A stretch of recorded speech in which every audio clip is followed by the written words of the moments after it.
No. No, no one at all. No. That's the Challenger space shuttle disaster in 1986. How does that even relate to that? Oh, Christ. Yeah. I'll never understand that. Exactly. What the hell? Yeah. It's fucking mad. Yeah, well, I say, and I sadly know a lot of people who are actually go by Nostradamus as well. Oh.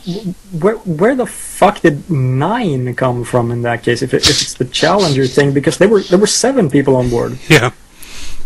Okay, and I've saved the very best prediction for last. If anyone can guess this, hats off to them. The year 1999, 7 months, from the sky will come the great king of terror to resuscitate the great king of the Mongols before and after Mars reigns by good luck.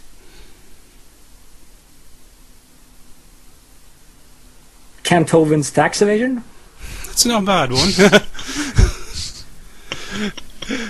Empty, you want to give that one a go? I don't know, some random strip.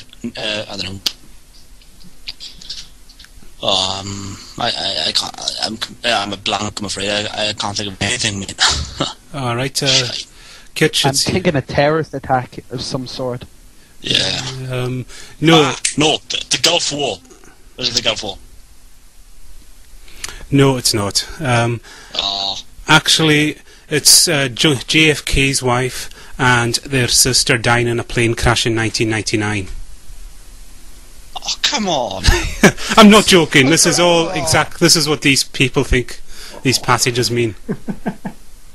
Oh, it's depressing, isn't it? Oh, it's wild. No, it's just so well, it's just I think everyone remembers the Thick Shades when he went on League of Reason with his predictions.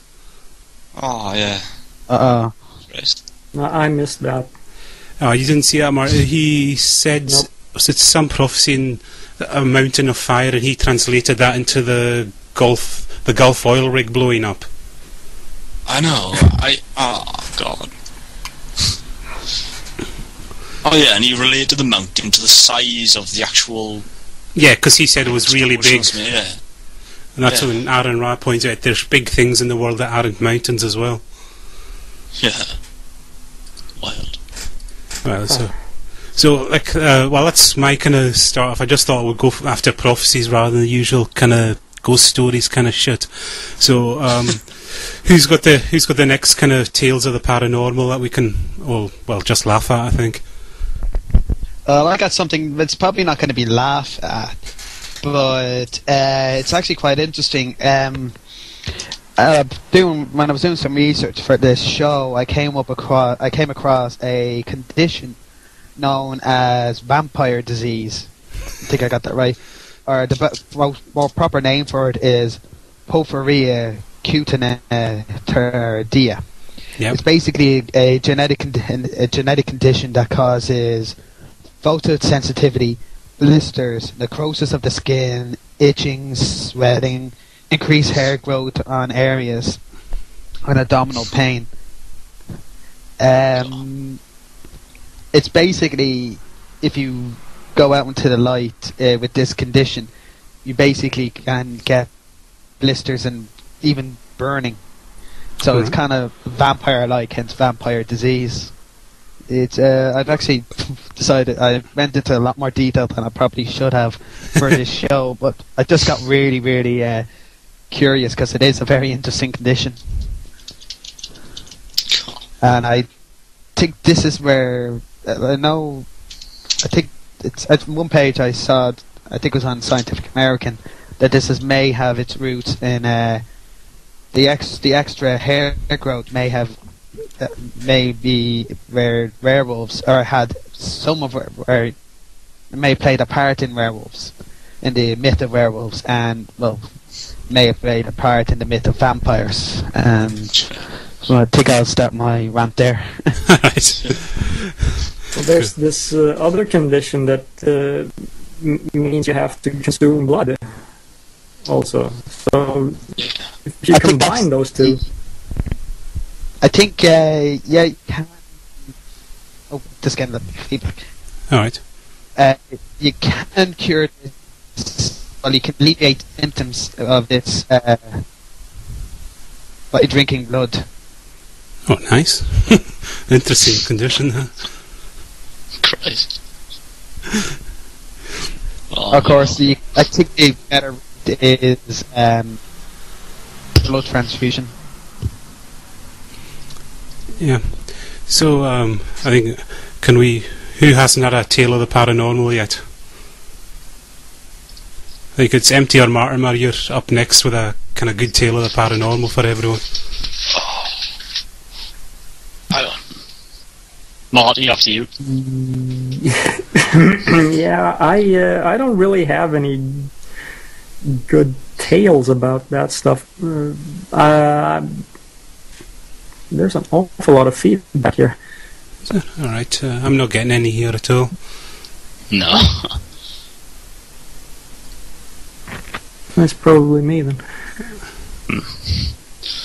No, well, I've read a book on called The God Impulse by Kevin Nelson. He's a neurologist who's actually done a study of spiritual experiences. It's really interesting. Yeah.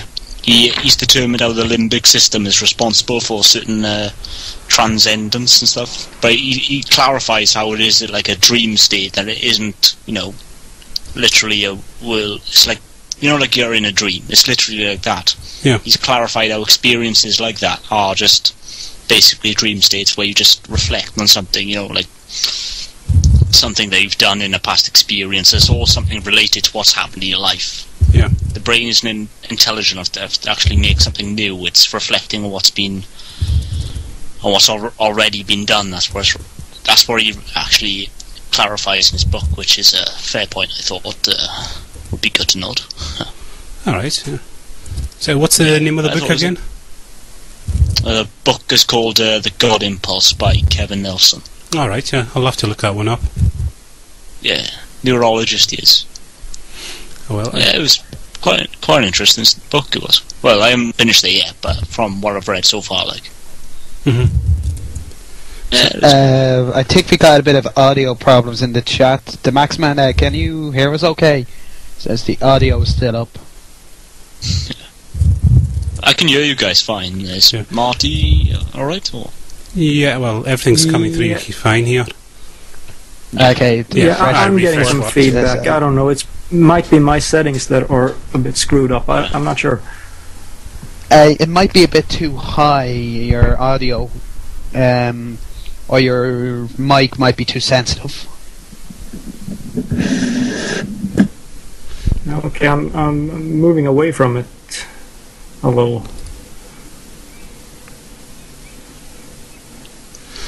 Well, it was like someone was asking about Uri Geller earlier, and I've kind of just, while we've been on air, I've been searching, and I never knew this myself, being from the islands of Scotland, but apparently Uri Geller's actually bought an island in Scotland, and it was I'll just read this. On the 11th February 2009, Geller purchased uninhabited 100-yard by 50-yard Lamb Island off the eastern coast of Scotland, previously known for its witch trials and beaches that Robert Louis Stevenson said to have described in his novel Treasure Island.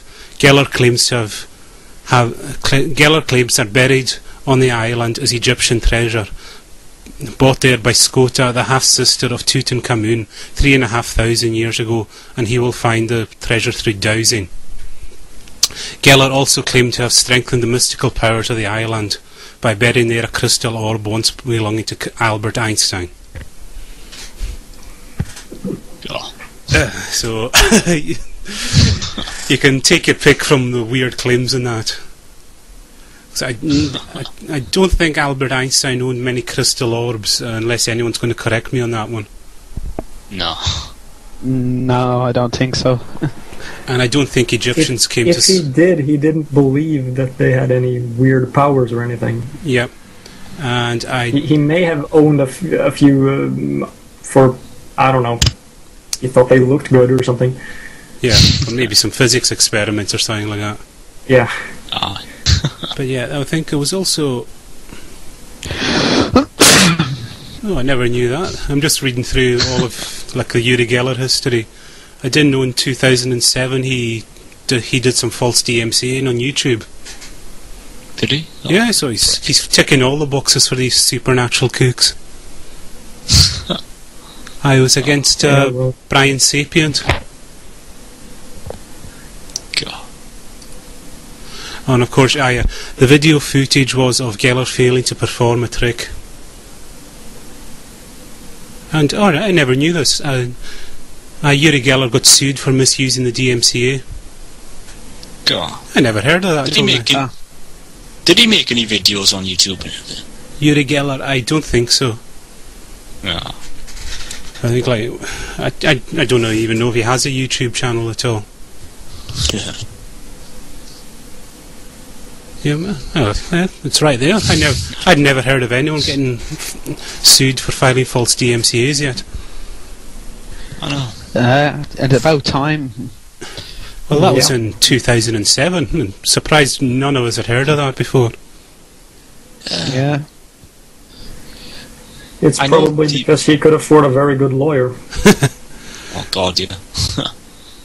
So, and it was also he sued Nintendo for £60 million back in 2000. Sued them for what? Why did he? Yeah. Because of a Pokemon character called Young Guerrero localize, which he claimed was an unauthorized use of his identity. What? I'm guessing he didn't win that. No. And it gets better. Geller also claimed that the star on the forehead of the Pokemon and lightning patterns on its abdomen are symbolisms popular with the Waffen SS of Nazi Germany. Hold on. Is that which Pokemon is that? And what? Apparently, the patterns on the Pokemon look like symbols from the Nazi Germany. Oh, that's wild. Pokemon Nazis. That would be a show to worth seeing. Yes. Yeah. Oh. Especially Uri Geller and Nazi Pokemons. That's a. Oh. And we've got. If he had a German accent as well, that would be even better. I would watch the show from now on if I was on there. What, a Nazi Pokemon? Oh. Does Magic Pikachu with the Hitler moustache? Yeah. And here is what Uri Geller said about it. Nintendo turned me into an evil, occult Pokemon character. Nintendo stole my identity by using my name and signature image. The lawsuit was thrown out of court. Can I just say, what is he on and how can I get some? Well, anyway, if you start saying Nazi Pokemons, that's going to be some good shit right there. Oh. Yeah, and it also was a few years ago. Remember Uri Geller took part in some psychic show in America. It was sort of like X Factor for psychics. Oh yeah. I can't remember, but basically they had a panel and these psychics would come in. I think there was one skeptic, but they eventually they all fell out because the skeptic was too nasty to the folk that were turning up. I think I've seen clips from that on YouTube. I think there must be somewhere. It was an old episode of Atheist Experience I watched with it. Yeah. The thing is, how would you determine who's the best psychic out of them all? Because they could all be making up bullshit, isn't it? Yeah, well, that would be interesting. How can you test who the best psychic is in the world? Yeah. So, yeah, let's say, I hope. Do you they want to have some sort of reality style shows that actually That's right. test these things and basically vote one out every week or